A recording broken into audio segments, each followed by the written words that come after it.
these centers, but we will be ready for all eventualities.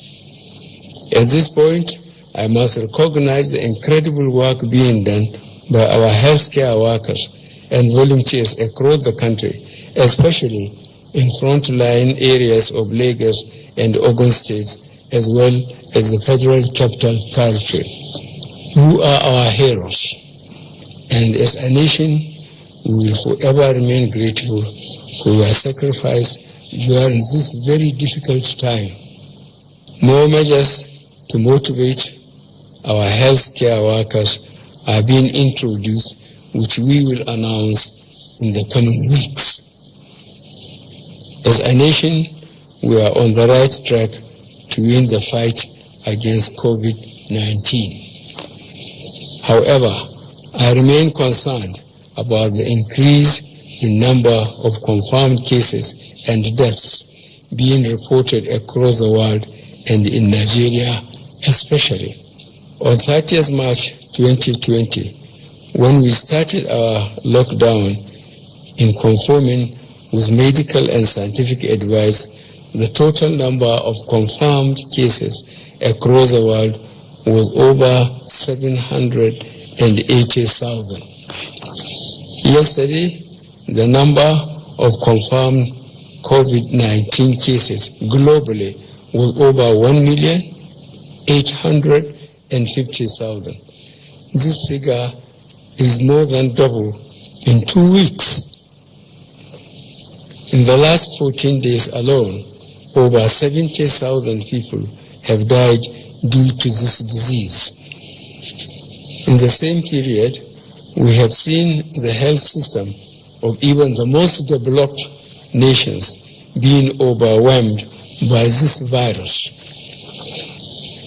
Here in Nigeria, we had 131 confirmed cases of COVID-19 in 12 states on 30th March 2020.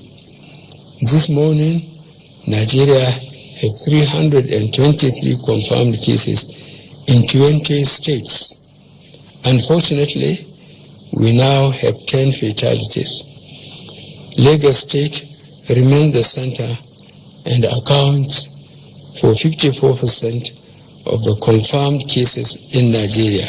When combined with FCT, the two locations represent over 71% of the confirmed cases in Nigeria. Most of our efforts will continue to focus in these two locations. Majority of the confirmed cases in Lagos and the FCT are individuals with recent international travel history or those that came in contact with returnees from international trips. By closing our airports and land borders and putting strict conditions for seafood activities, we have reduced the impact of external factors on our country.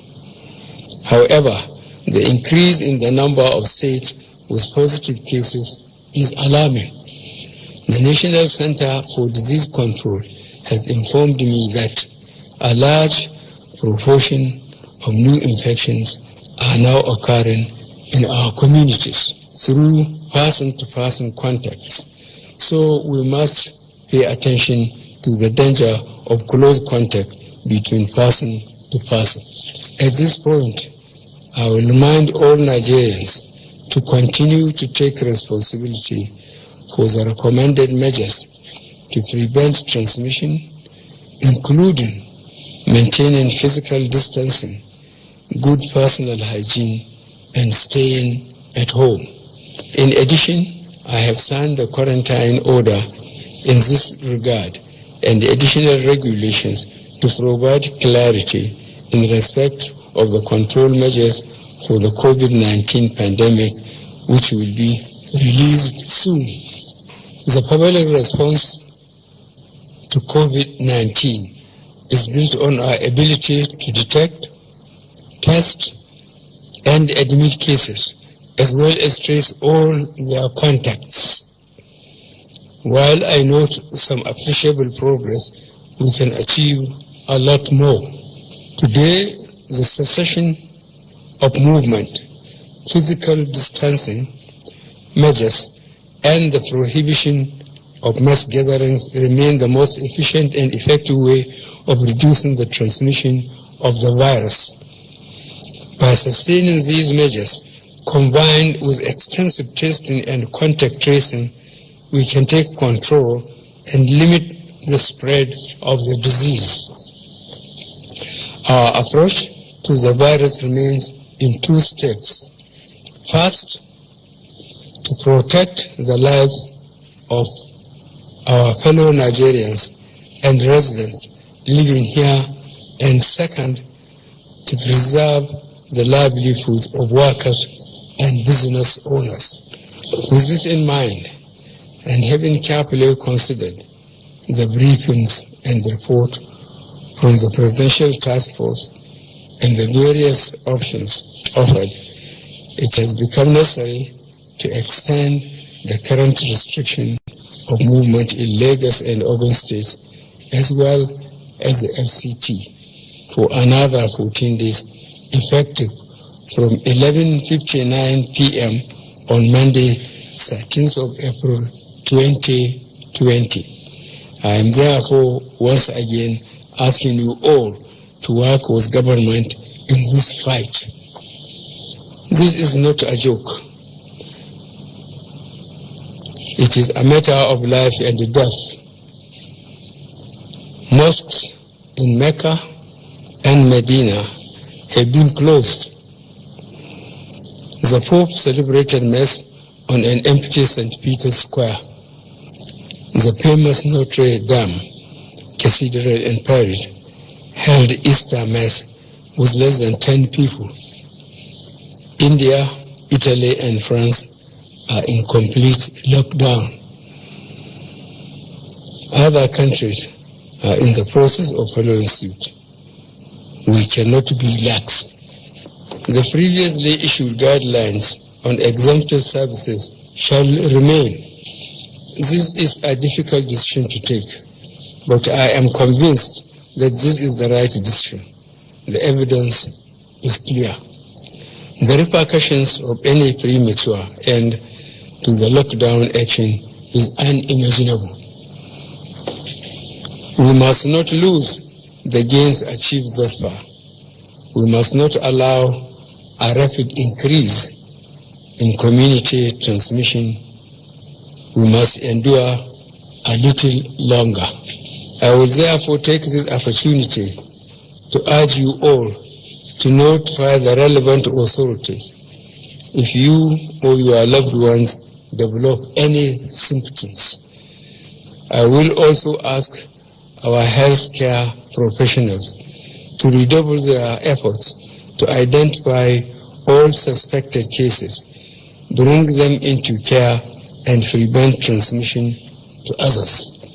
No country can afford the full impact of a sustained restriction of movement on its economy.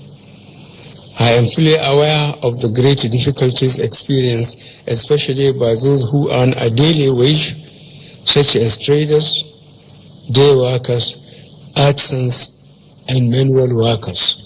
For this group, their sustenance depends on their ability to go out.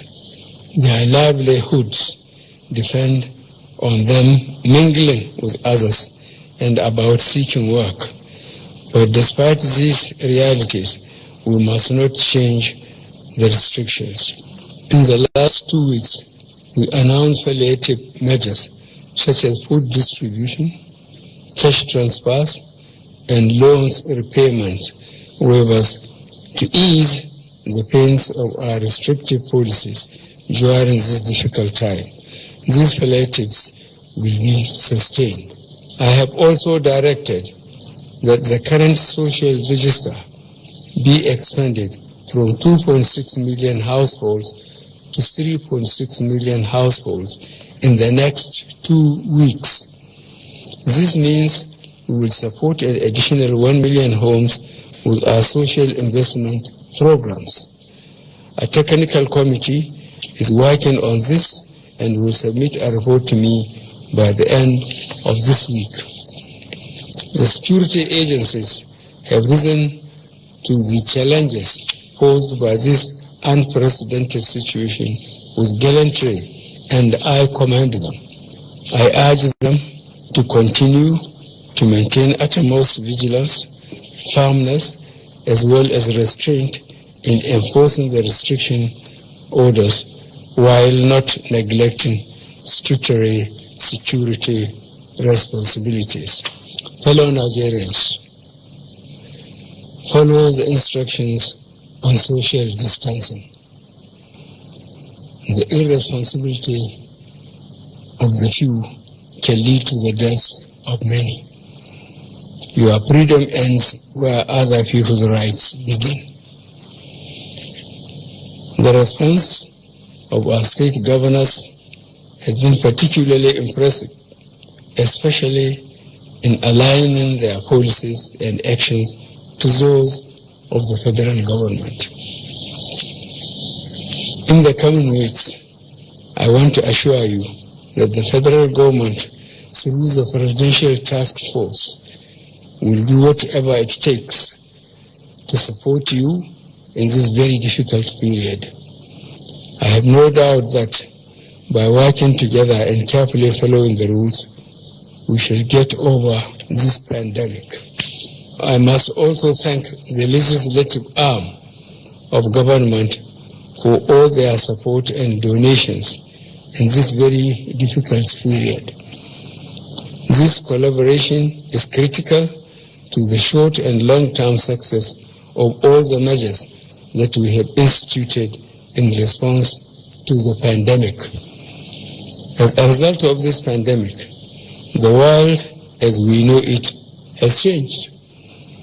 The way we interact with each other, conduct our businesses and trade, travel, educate our children, and earn our livelihood will be different.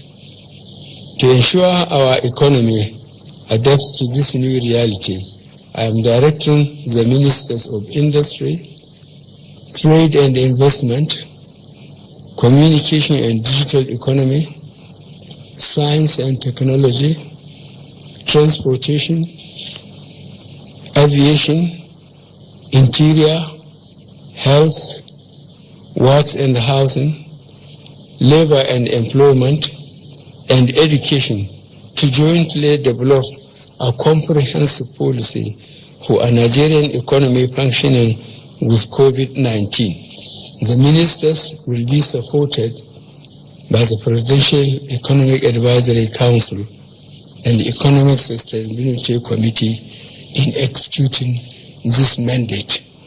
I am also directing the Minister of Agriculture and Rural Development, the National Security Advisor, the Vice Chairman, National Food Security Council, and the Chairman, Presidential Fertilizer Initiative, to work with the Presidential Task Force on COVID-19 to ensure the impact of this pandemic on our 2020 farming season is minimized. Finally, I want to thank the members of the Presidential Task Force on COVID-19 for all their hard work so far. Indeed, the patriotism shown in your work is exemplary and highly commendable.